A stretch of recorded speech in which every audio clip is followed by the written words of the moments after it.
Welcome to The Know. I'm Ashley Jenkins. And I'm Gus Sorola. It's been a few weeks. I think it's been as many as a few weeks since we've covered a juicy lawsuit here on The Know. Juicy. Those goofuses. But thankfully, Bethesda parent company ZeniMax has ridden to the rescue, probably on DLC horse armor. That you probably purchased. I did purchase it, and I'm not sorry. I liked the horse armor.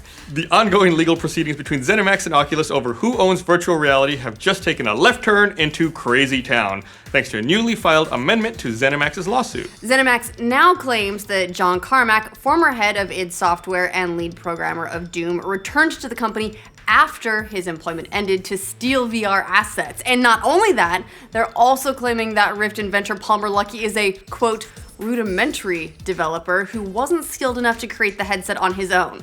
They're also claiming Facebook played a role in all of this deception. They're not doubling down, they're like quadrupling down on this lawsuit of theirs. That's a lot. Yes, those are real things inside the official lawsuit documents, but first, a quick bit of backstory about how this all started. Do we need to like doodly-doo, doodly-doo, doodly-doo?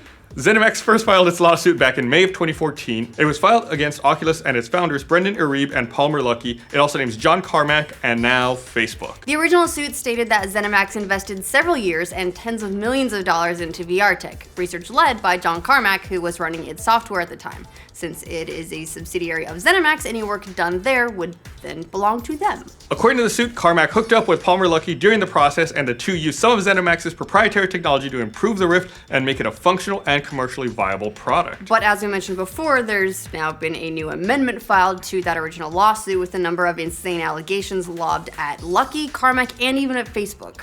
The new document, clocking in at a hefty 60 pages, specifically alleges that not only did id Software co-founder and Oculus CTO John Carmack share ZeniMax intellectual property with Luckey, he outright stole it. Like, I'm picturing like burglary, like a black suit, a mask. And a VR headset over the mask. That's right. The suit says that Carmack, in his final days of employment, breached his contract by copying thousands of files and documents from his workstation to a USB drive and didn't return them. How they expect that he could return digital files is anyone's guess, but hey, they're pretty upset about it. But the lawsuit, he goes even one step further than that by alleging that even when his employment with ZeniMax had ended, Carmack came back to work to steal important VR assets. The suit reads, in addition, after Carmack's employment with ZeniMax was terminated, he returned to ZeniMax's premises to take a customized tool for developing VR technology belonging to ZeniMax that itself is part of ZeniMax's VR technology. While they were updating the lawsuit to accuse Carmack of outright corporate theft, I like to think espionage as well. Espionage is a great word. Theft-spionage. Book it. They also doubled down against Palmer Luckey.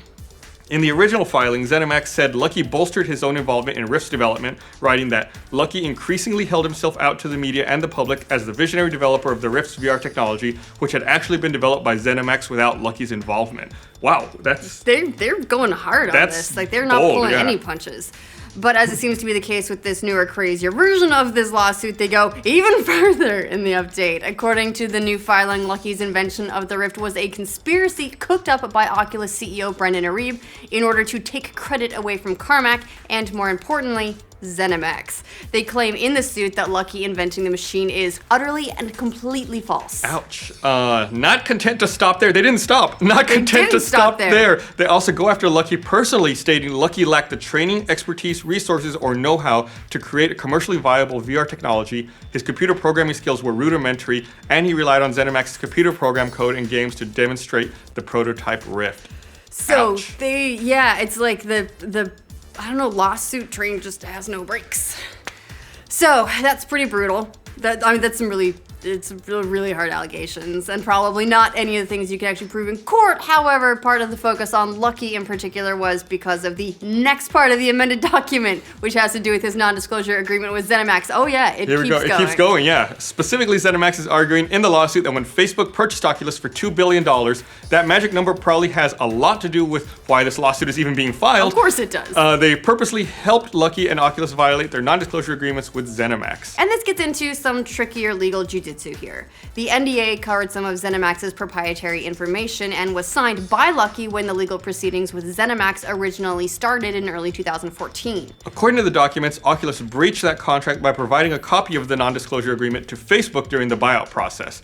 ZeniMax is now arguing that because Facebook knew about the contract, they are bound to it as sole owners of Oculus, and thus are on the hook for the money that ZeniMax feels belongs to them. Oculus has, of course, responded to all of these harsh allegations that ZeniMax is spreading around the internet about Luckey, Carmack, and their bromance with Facebook. They sent out a statement earlier this week which reads, "This complaint filed by ZeniMax is one-sided and conveys only ZeniMax's interpretation of the story. We continue to believe this case has no merit and we will address all of ZeniMax's allegations in court." So that's basically no different than their position has always been. Oculus has maintained since the beginning of the lawsuit that ZeniMax is just bitter about missing out on a massive investment opportunity and that this is nothing but sour grapes. And they're getting more sour all the time, judging by Yeah, how much they are. ZeniMax is escalating their claims. These are a totally different level of accusations than their previous filings. As such, we can probably expect this to turn into a long, really drawn-out court battle. Yeah, previously a judge denied Oculus's motion to dismiss the lawsuit and even agreed with ZeniMax's arguments that Mark Zuckerberg will have to take the stand at some point. As for why ZeniMax waited so long to make these new claims about Luckey and Carmack in the first place, there are a few potential reasons. They could have only recently found out this new information via the discovery process, or they could be embellishing and overreaching in an attempt to get an out-of-court settlement over quickly. The last thing Oculus wants is a protracted and lengthy court battle, although their statements indicate that they're ready for it. It probably helps though when you're dipping into Facebook's legal pockets, because they just those pockets deep. Yeah, their legal response was basically, talk to our lawyers. was- Oh wait, that's us. We'll see you in court. Come at me.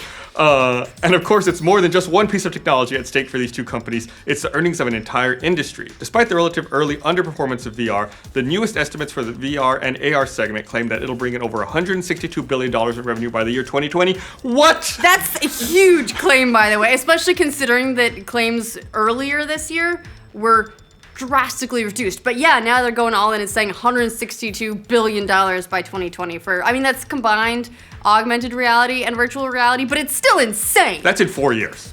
Yeah, it cannot be possible. I'd love to see their math though. For a little bit of perspective, the video game industry overall brought in a little over $100 billion last year. So it's kind of insane to predict that just one segment of gaming is gonna outperform all of that, especially a segment that's barely gonna make a drop in the bucket in the overall picture for 2016. It's slow rolling, man. The early adoption, it's gonna take more than 4 years to get it there. Well, it's going to be more than games eventually. I think It will. that'll be the growth which is vector. where AR, I think, is Yes. really gonna come in. But with all these people predicting such a massive pie, it's no surprise that someone like ZeniMax, especially if they were tied to the infancy of the Oculus Rift, would want a piece of it. So, what do you guys think of the ongoing legal dispute between ZeniMax and Oculus? Are you Team ZeniMax? Team Oculus? Team how the fuck can it be worth multiple hundreds of billions of dollars in 4 years? Let us know in the comments. For future updates on all your crazy lawsuit statements, like this video and subscribe to The Know. I'm Team Cool Headset. No one looks cool in those headsets. Yeah, but you can't see yourself, so it's fine. That's the best part. It is nice you put it on and you forget that the world exists. You don't care what you look like. You don't care there are people around being like, you just are having a great time. Yeah.